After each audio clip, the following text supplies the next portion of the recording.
Good morning, friends. I'm Dr. Prathmesh Jain and I'm an expert in doing ACL reconstruction surgery. Now, many patients come to me and ask, is the ACL surgery or ACL reconstruction surgery compulsory? And can a patient live without an ACL surgery? So, it's a very, very good question. And my answer is that most of these patients will require surgery in the future, and most of these patients will be benefited with the surgery. But the surgery is not a compulsory surgery.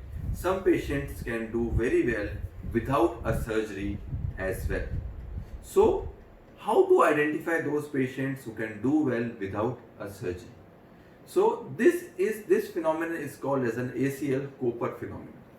That is that some patients, even when they injure an ACL, even when they have injury to the ACL, they still cope up with that and become a ACL Cooper and may not need a surgery in the future. So we'll come on the scientific basis that who are the ACL Coopers, how do we identify them, and how will we treat them. So the first and the foremost precondition is that it should be a primarily single ligament injury. It should be a pure ACL injury without any involvement of a medial collateral ligament injury or a lateral collateral ligament injury or a posterior cruciate injury. So a pure solitary single ligament ACL injury patients can be considered of being a Cooper. Now when will we evaluate a patient that he is a ACL Cooper? Now the ideal time for this particular thing is between 2 months to the 6 months of the injury. You should not do it before 2 months because it is very difficult to assess if the patient is able to cope up with that or not, and it is very difficult to do it after 6 months also, because if you do a delayed checking, you might be risking the knee for further damage, further ligament injuries and osteoarthritis. So ideally, the assessment of the ACL Cooper should be done between 2 months to 6 months duration. Now, how will you say that the patient is an ACL Cooper? Usually in my personal practice, ACL Coopers are those patients who have a partial ligament injury or who have a semi-healed kind of a ACL injury in which some of the fibers are intact or some of the fibers have healed. Occasionally, I have also seen that some of the fibers of the ACL have propensity to heal either with the notch or with the PCL, and that will give some amount of stability to the knee. It will not be a complete stability, but it will be a kind of a relative stability. So there are 4 parameters which we see to identify if the patient is a ACL Cooper or not.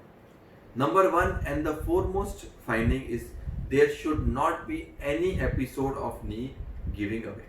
So if the patient is having any episode of knee giving away, it is that the patient is not a Cooper, he will need a ACL reconstruction surgery. So any episode of giving away, patient is not a Cooper.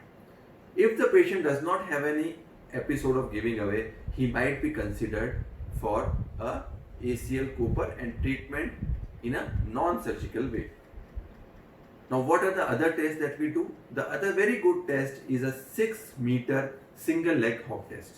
So how do we do it? We ask the patient to hop on a single leg for 6-meter distance, and we time it and we compare it with the other knee. So if the right knee is damaged, the patient is asked to do a 6-meter hop on the left knee first or the left leg first, and the time is noted, and then he is asked to do the same on the involved knee. And if the involved knee, the patient is able to do 80% of the uninvolved knee, then he qualifies as a Cooper and you can give a non-operative treatment for this particular patient.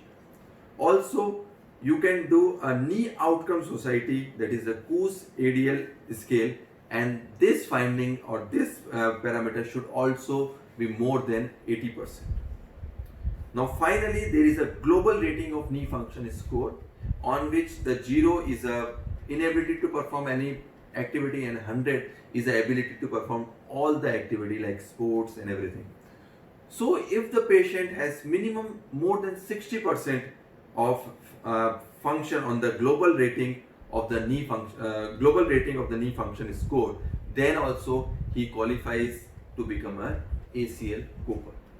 So friends, if you are having a ACL injury without any other ligament injury, no chondral lesion and no meniscus injury, you might think of giving a conservative trial to your ACL injury. But if you want to do that, you need to do a more rigorous, more aggressive physiotherapy. You need to give more dedication to your physiotherapy regimens, and then only you can qualify to become ACL Cooper. And mind you, ACL Cooper, to become ACL Cooper is, you need a lot of dedication and a lot of hard work as far as the exercise, rehabilitation and physiotherapy is concerned. And if you satisfy these 4 points, then only you consider yourself as a Cooper. Otherwise, in all other cases, I will recommend a surgical management for it. I like to acknowledge Dr. Stephen Burkert, physiotherapist from Snow Beast Performance, for his help in this presentation.